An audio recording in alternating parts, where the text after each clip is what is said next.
Okay, guys, and we're back with another episode of the Seth Solo Side Quest. I'm Seth from the Lonely Stone podcast, and this episode we're going to be talking about how Wardley v Miller is off. Jarrell Big Baby Miller has announced he's got an injury and has pulled out of the fight against Fabio Wardley. It was going to be at the Ipswich Stadium. It was a heavyweight bout. Now, Jarrell Big Baby Miller is a heavyweight boxer who's been in and around the top level for quite some time now.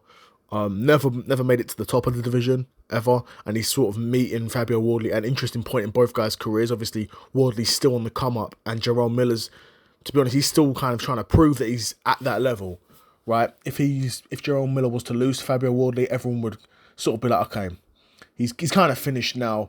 He's probably going to carry on fighting, but he's never going to become world champion. I should probably look at retirement, right?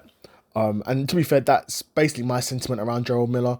I think Fabio Wardley would have beaten him. I think Fabio Wardley's a much bigger boxer, bigger in terms of height, but that's, sort of normal. Jarrell Miller typically is the smaller guy when he's boxing these guys, in terms of, height.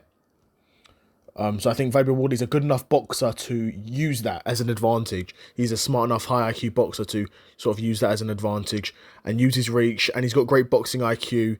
Of course, he beat Fraser Clark, which is, a huge victory in my opinion. Fraser Clark's a heavyweight with, a lot of amateur pedigree, a lot of hype coming into as a pro, and had some, for the level that these guys were at, had very good resumes. And Fabio Wardley beat him in a fight where I was looking at Fraser Clark's sort of amateur pedigree, and I'm thinking, surely Fraser Clark beats Wardley.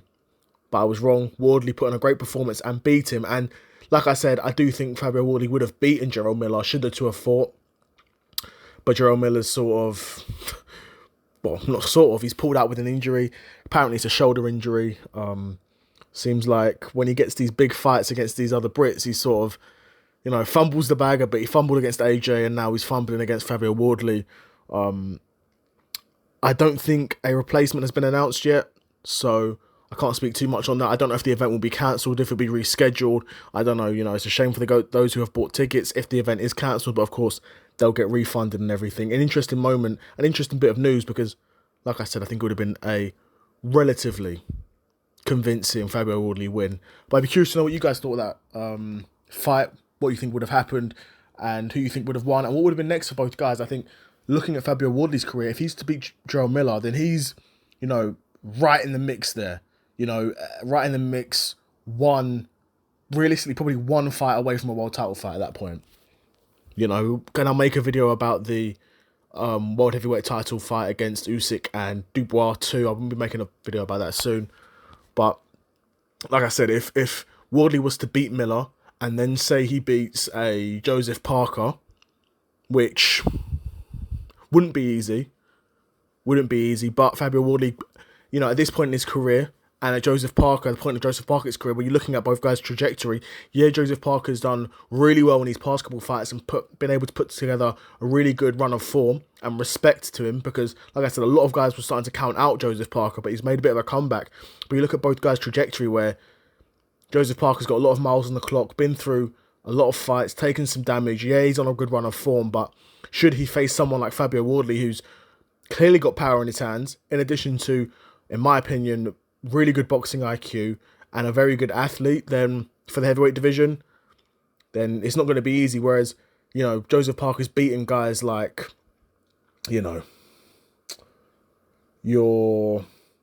Zheli Zhang, your Chinese Power, and Martin Bakole, both guys who aren't anywhere near the athlete of a Fabio Wardley, right? Particularly Martin Bakole, who looked, really fat and out of shape for that fight, but you can only beat what's in front of you, eh? But yeah, some interesting news around the Wardley fight being cancelled, but we'll see what's next for the heavyweight division, because Wardley's still very much a real contender, and like I said, he's one fight away from a world title fight. Well, technically 2 fights away, because he would have needed to beat Jarrell Miller to be 1 fight away, so like I said, maybe 2 fights away from a world title fight, so it's a real interesting moment in his career, and be curious to see what happens next. Alright guys, another episode of the Seth Solo Side Quest in the bag, and I'm out. Peace.